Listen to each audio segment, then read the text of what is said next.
बहुत समय पहले मिस्र की कठोर गुलामी में इस्राएली लोग दुख और पीड़ा के साए तले जी रहे थे। तब परमेश्वर ने उनके उद्धार के लिए मूसा नामक एक विनम्र और निडर पुरुष को चुना, जिन्होंने परमेश्वर के आदेश पर चलकर फिरौन के सामने उठ खड़े हुए और कहा, मेरे लोगों को जाने दो, ताकि हम अपने सच्चे परमेश्वर की आज्ञा का पालन कर सके। परंतु फिरौन का दिल कठोर था और उसने मूसा की बात को ठुकरा दिया, जिसके फलस्वरूप परमेश्वर ने मिस्र पर 10 भीषण विपत्तियां उतार दी। नदियां खून में बदल गईं, कीड़े मकोड़े छा गए, अंधकार ने चारों ओर घेरा डाल दिया और अंततः मृत्यु की रात्रि में हर घर पर तबाही आई। इसी बीच परमेश्वर ने मूसा को निर्देश दिया कि इस्राएली लोगों को एक निर्दोष मेमने का बलिदान करना है और उसके लहू को अपने घरों के द्वार पर लगाना है, ताकि मृत्यु के दूत उन घरों में प्रवेश न कर सके। और जैसे ही यह अद्भुत चमत्कार हुआ, लोग एक नई आशा के साथ मिस्र छोड़ने को तैयार हो गए। जब वे लाल सागर के किनारे पहुंचे तो मिस्री सेना का साया उनके पीछे पड़ गया और ऐसा लग रहा था मानो उनका उद्धार असंभव है। परंतु मूसा ने परमेश्वर पर अटूट विश्वास रखा और अपनी लाठी उठाते ही परमेश्वर ने समुद्र को 2 भागों में बांट दिया, जिससे इस्राएली लोग सुरक्षित पार हो गए।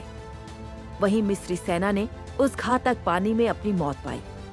हालांकि इस अद्भुत मुक्ति के बाद भी इस्राएलियों का विश्वास निरंतर परीक्षा में रहा, क्योंकि जंगल में प्रवेश करने के पश्चात उन्होंने बार बार अपने पुराने पापों की ओर रुख किया, जैसे सोने का बछड़ा बनाकर मूसा की आज्ञाओं को न मानना, जिससे परमेश्वर का गुस्सा भड़क उठा। परंतु फिर भी उन्होंने अपनी असीम दया से उन्हें सही मार्ग पर लाने का प्रयास किया। मूसा ने उन्हें सिखाया कि परमेश्वर के नियमों का पालन करने से ही सच्ची आजादी, शांति और समृद्धि प्राप्त होती है। यह पुरानी कथा हमें यही संदेश देती है कि चाहे मनुष्य कितनी भी बार पाप के जाल में फंस जाए, परमेश्वर की दया और क्षमा अनंत है और इसी आशा को पूर्ण करने के लिए उन्होंने अपने एकमात्र पुत्र यीशु मसीह को इस संसार में भेजा, जिन्होंने क्रूस पर अपना निर्दोष बलिदान देकर हमारे पापों का प्रायश्चित स्वयं स्वीकार किया। उनके पुनरुत्थान ने यह सिद्ध कर दिया कि मृत्यु पर विजय हो गई है और जो भी उन पर अटूट विश्वास करता है वह अनंत जीवन और आत्मिक मुक्ति का अधिकार प्राप्त करता है। इस प्रकार मूसा की कथाएं हमें परमेश्वर की न्यायप्रियता, दया और अनंत क्षमा का अद्वितीय उदाहरण प्रस्तुत करती है।